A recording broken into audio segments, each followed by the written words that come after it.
नमस्कार साथीहरू, स्वागत छ तपाईहरूलाई मेरो युट्युब च्यानलमा।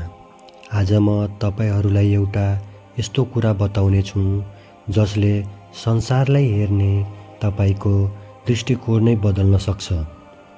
हामी सबैले लाइट देखेका छौँ, बिहान सूर्यका किरण, राति बल्बको उज्यालो, मोबाइलको फ्ल्यास, गाडीको हेडलाइट, यी सबै हाम्रो दैनिक जीवनका सामान्य कुराहरू हुन्। तर के तपाईले कहिले सोच्नु भएको छ हामीले देखेका यो लाइट वास्तवमा कति छिटो दौडिरहेको हुन्छ? यदि म तपाईलाई भनौँ भने लाइट यति छिटो छ कि तपाईले आँखा झिम्क्याउनु भन्दा अगाडि नै यसले लाखौं किलोमिटर यात्रा गरिसकेको हुन्छ भने सायद तपाई पत्याउन गाह्रो पर्ला।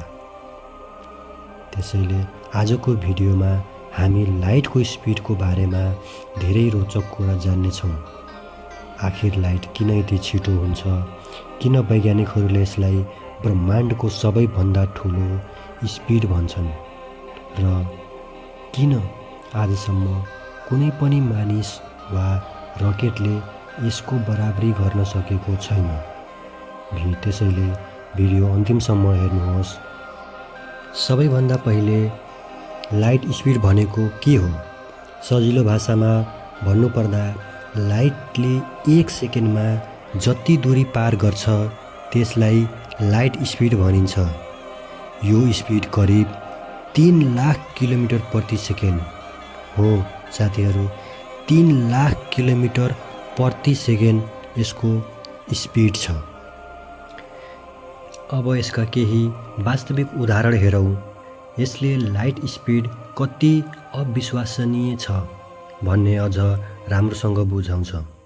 सबैभन्दा पहिले पृथ्वीदेखि चन्द्रमामा पृथ्वीबाट करिब 3,84,000 किलोमिटर टाढा छ। लाइटलाई त्यहाँ पुग्न केवल 1.3 सेकेन्ड लाग्छ। तर मानिस बोकेको अपोलो 11 अन्तरिक्षयानलाई चन्द्रमा पुग्न करिब 4 दिन लागेको थियो। अब पृथ्वीदेखि सूर्य हामीबाट करिब 15 करोड किलोमिटर टाढा छ। लाइटले यो दूरी पार गर्न करिब 8 मिनेट 20 सेकेन्ड मात्र लिन्छ। त्यसैले हामीले अहिले देखिरहेको सूर्य वास्तवमा 8 मिनेट 20 सेकेन्ड अघिको सूर्य हो। अब बृहस्पति जुपिटरको कुनै कुरा लिएर गरौँ। बृहस्पति र पृथ्वीको बीच दूरी सधैँ एउटै हुँदैन, किनभने दुवै ग्रह सूर्यको वरिपरि घुमिरहेको हुन्छन्। औसत रूपमा लाइटलाई पृथ्वीबाट बृहस्पतिसम्म पुग्न करिब 35 देखि 40 मिनेट लाग्छ। अब प्लुटोको कुरा गर्दा लाइटले पृथ्वीबाट प्लुटोसम्म पुग्न करिब 5 देखि 7 घण्टा लाग्छ। त्यसैले प्लुटोमा कुनै घटना भयो भने त्यसको लाइट हामीसँग आइपुग्न धेरै घण्टा लाग्नेछ। अब एउटा निकै प्रसिद्ध अन्तरिक्षयानको कुरा गर्दा भोयेजर 1 सन् 1977मा प्रक्षेपण गरिएको भोयेजर 1 आजसम्म मानिसले बनाएको सबैभन्दा टाढा पुगेको अन्तरिक्षयान हो। लगभग 50 वर्ष यात्रा गरेपछि पनि यो अझै हाम्रो सौर्यमण्डलबाट धेरै टाढा जाँदैछ। तर यदि यही दूरी लाइटले पार गर्ने हो भने करिब 24 घण्टा भन्दा अलिक कम समयमा पुग्न सक्छ। यसबाट पनि थाहा हुन्छ कि मानिसले बनाएको सबैभन्दा छिटो अन्तरिक्षयान पनि लाइटभन्दा कति धेरै ढिलो छ। अब हाम्रो मिल्की वे ग्यालेक्सीको कुरा गरौँ। हाम्रो ग्यालेक्सी एक किनारबाट अर्को किनारसम्म पुग्न लाइटलाई नै करिब 1 लाख वर्ष लाग्छ। अर्थात् आज यात्रा सुरु गरेको लाइट त्यहाँ पुग्दा पृथ्वीमा पुरै मानव सभ्यता नै बदलिसकेको हुन सक्छ। सूर्यपछि पृथ्वीको सबैभन्दा नजिकको तारा प्रोक्सिमा सेन्टौरी हो। यो हामीबाट करिब 4.24 लाइट इयर टाढा छ।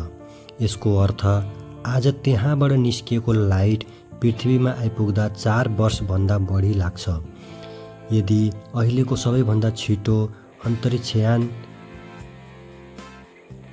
त्यहाँ पठाउने हो भने त्यहाँ पुग्न 10,000 वर्ष लाग्न सक्छ। त्यसैले अहिलेको प्रविधिले अर्को तारासम्म यात्रा गर्नु लगभग असम्भव जस्तै छ। अब एउटा रमाइलो तुलना गरौँ। मानौ एउटा बच्चा आज जन्मियो।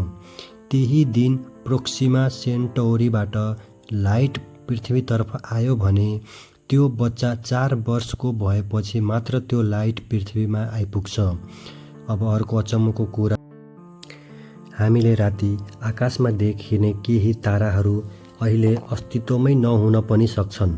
कतिपय तारा धेरै वर्ष अघि नै विस्फोट भएर समाप्त भइसकेका हुन सक्छन्, तर तिनीहरूले अन्तिम पटक पठाएको लाइट अझै पनि अन्तरिक्षमा गइरहेको हुन्छ।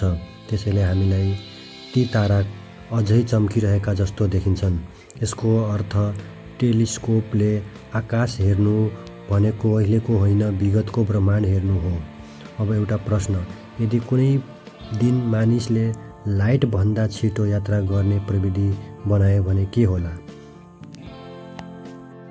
यो सुन्दा अचम्म लाग्छ, तर यो संसारको सबैभन्दा इम्पोसिबल कुरा हो।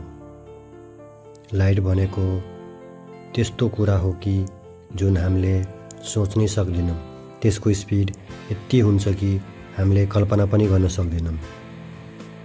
ल साथीहरू, आजको लागि यो भिडियो म यहीँ समाप्त गर्छु। तपाईँलाई यो भिडियो राम्रो लाग्यो भने लाइक, सेयर, कमेन्ट र सब्सक्राइब अवश्य गर्नुहोला। हस्त धन्यवाद।